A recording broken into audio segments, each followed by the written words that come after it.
music to me signaled kind of to me it was the ambiance, it was the backdrop to a movement. And so my disc jockey days didn't really last that long, maybe a year and a half. I realized that I was part of the movement, but that wasn't the only thing for me, the music. It fused into Captain Carot. Well, I was into health anyway. Right. That's what I wanted to do. I was on a spiritual health quest, a health quest, you know. And at that time, everybody was into something. When you talk to people who say, hey man, what are you into?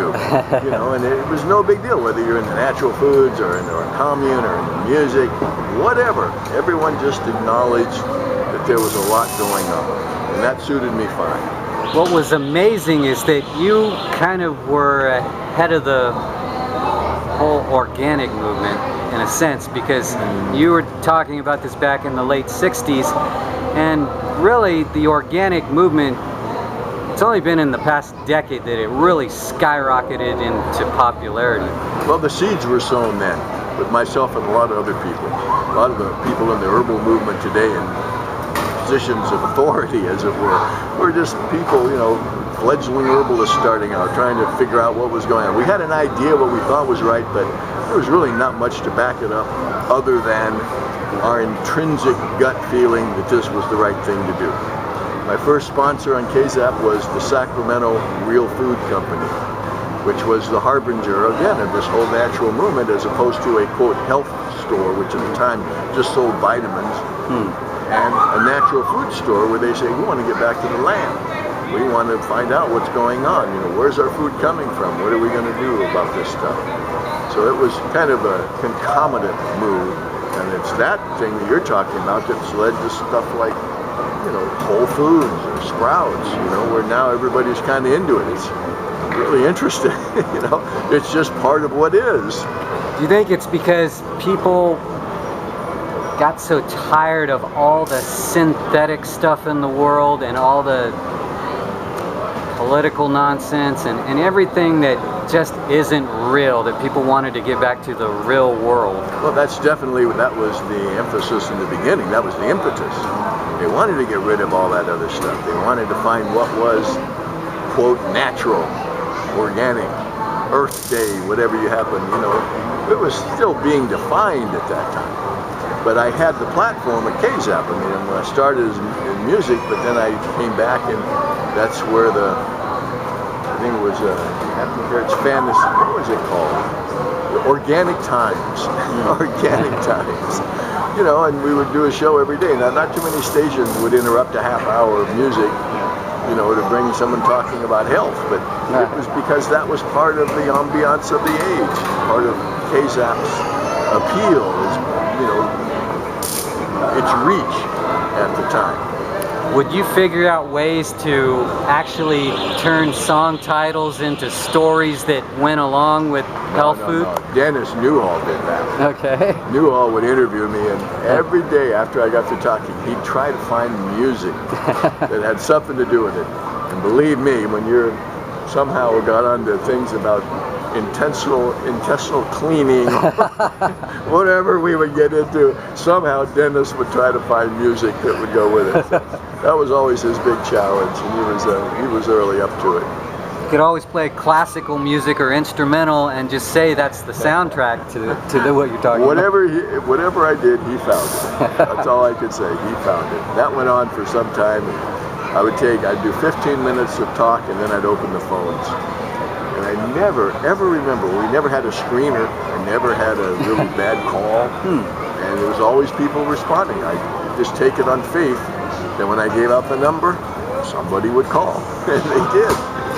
And at that same time, I was teaching yoga classes, I was teaching nutrition classes, and I'd advertise them on my little show, and we had a real community, you know. It was just a group of people that were interested in what was going on and wanted to be a part of it. Do you think today's organic movement and the more conscious crowd draws from that period, the late 60s? Oh, there's no doubt. There's no doubt. It had its genesis at that point. as I said, sowed the seeds, as it were. And a lot of the people who are prominent in the organic movement today are people who started out at that time. So yeah, I have no doubt at all. And it's gone through different stages, and now there's still a battle going on. Now that it's so popular, it's kind of interesting. The battle against the big guys moving into the organic business, keeping the integrity of the movement. General Mills is buying out some of it. I don't mind them buying it because they got smart, but they figured when they bought it originally, they were buying up stuff, and they didn't let them do what they did, which was the reason why they bought them in the first place. Yeah. And they figured we better leave them alone. Don't dilute the market. Don't dilute the standard. Let them do what they want. I'm not saying I want everybody to buy up everything, but at least they've learned that the people who are into it are into it. You know, they don't want to accept some phony substitute. Right. So it's pure. Now we got battles going on. You know, the GMO thing is a big battle. The whole environmental thing, obviously, is a big part of the consciousness of what's going on. So it's not going to end, but we sure have a lot more allies today than we ever did before. In Congress and everywhere, people are into the whole thing. In fact, it was kind of strange, Alex. Some people criticize the organic movement today because it's too elite. You know, say, wait a minute, we've worked hard to get to this point, and if you buy it, I understand not everybody can, but with whatever disposable income you have, you vote with your dollar. And if you vote to buy something organic, you're voting for farmers and distributors and just the whole ambiance of good, healthy eating and environment. So these days you do a show on Sirius. Tell us about that. Yeah, it's called Forever Young. We do it with a lady out of Dallas, Texas. You know, with the instruments they got today, the equipment, you can be anywhere and do the show. So we highlight different products that are really good, talk to people who bring evidence. I guess I'm glad you kind of mentioned that to lead me into this whole thing, because now there's so much more evidence to back up what we're doing. And I admit in the beginning there wasn't much in it, other than, like I said, it was intuition. That understanding has got to be right. I don't know why, I can't prove it, but it's got to be that way. Yeah. And now it's called evidence-based medicine. Okay. And there's a lot out there. It's growing all the time. Isn't it amazing how you turned out to be right back then? Yeah, come to think of it, you know, I kind of thought it wouldn't be that way. You know what? But here's an interesting thing. Even if it didn't totally turn out that way, I still would have been that way. Yeah. That was my path. That was my mission. I knew it, and I just happened to cosmically have all the things in place that allowed me to be somewhat of a broadcaster for that whole thing. I guess an evangelist of sorts. Right. And you wound up on television, PM Magazine. What a great thing that happened. I was doing all kinds of stuff. I mean, to go from KZAP with KZAP's audience, and in the same day, I'd go over to KCRA radio, which was definitely not KZAP audience, and then at night do a little television spot. I mean, it was covering a whole bunch of stuff. It was amazing. Think about it. I'm calling this guy Captain Carot, and everyone thinks that's cool. It was respectful, actually, you know, and it was like that Captain Carot guffaw laugh. It was, oh, you're Captain Carot. Fine. Now, you must have been on several stations, because when I started at Quad in 1984, my first job was carting up your feeds for Captain Carot, the daily tips you gave. We actually did a little syndication thing at the beginning of it. When the new owners, when the guys that I worked under mostly came into KZAP, they started a little syndicated thing. And I know that we got going pretty good. You know, I don't think we knew what we were doing at the time. Was that on a bunch of stations? Yeah, especially college stations. Okay. I remember some guy telling me up in Chico that they had a Halloween party and some guy came dressed like a carrot. See what you did? Yeah. But I'll tell you what was really fun. I'd get letters from all over the place. A lot of them from rural outposts. Things. When I first started, I had no idea. What was it called? Star Route. That would be the street name, Star Route. And I got to think, where the heck is Star Route? Well, it turns out that's a rural designation for people who just live outside normal areas, and, out-of-way places. So I got lots of letters from people up in the foothills, mountains, and every once in a while I go on a little pilgrimage. I just write them back, say, hey, I'm going to come see you. I just pack up and head on up and say hello to people. That was really a lot of fun. Met a lot of good people, a lot of interesting folks.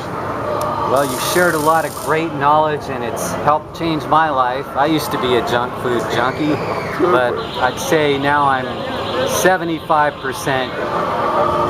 into health food. Well, and you know why you want to do it too. Yeah. And sometimes people Getting a don't little always- older, I don't want to have all these diseases that happen when you eat Well, too I much just feel sugar that. or whatever. I certainly don't want the diseases, but when you eat clean, you feel clean. It's just a different feeling in your body. And once you get that way, I just don't. When I don't do it, I don't like the way I feel. Right.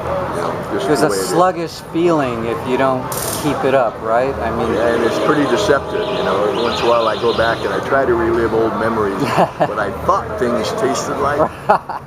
Man, it's always a disappointment. yeah. Always a disappointment. You eat it for a while, and then all of a sudden you say, "Oh wow, this wasn't right." What I find is that a lot of people just because they're not exposed to the television doesn't really expose the best possible foods or best diets. But I found when I eat just a stick of celery, I feel really good after that. Well, you're right. I mean, when you eat fruits, vegetables, nuts, whatever, it's a cleaner feeling. Yeah. It really is. There's no way around that. But it's kind of interesting watching even the mainstream things, how some of those are changing. There's this one hamburger chain that advertises now grass-fed beef. I mean, come on, that's amazing. Yeah. That's really amazing to think that the movement would be so strong that is something that we just normally just think of as junk food. Right. Would be really trying to do good. And the other big chain, starts with an M, is really having to figure out how to handle that kind of transition that's taking place with people wanting better food. Well, they better think of something because their profits are slipping. Right, that's the whole point, because they haven't figured that out yet. Yeah. So there's big stuff going on. Big stuff. Cary Nosler, thanks for this talk here at Sacramento Music Festival. Pleasure.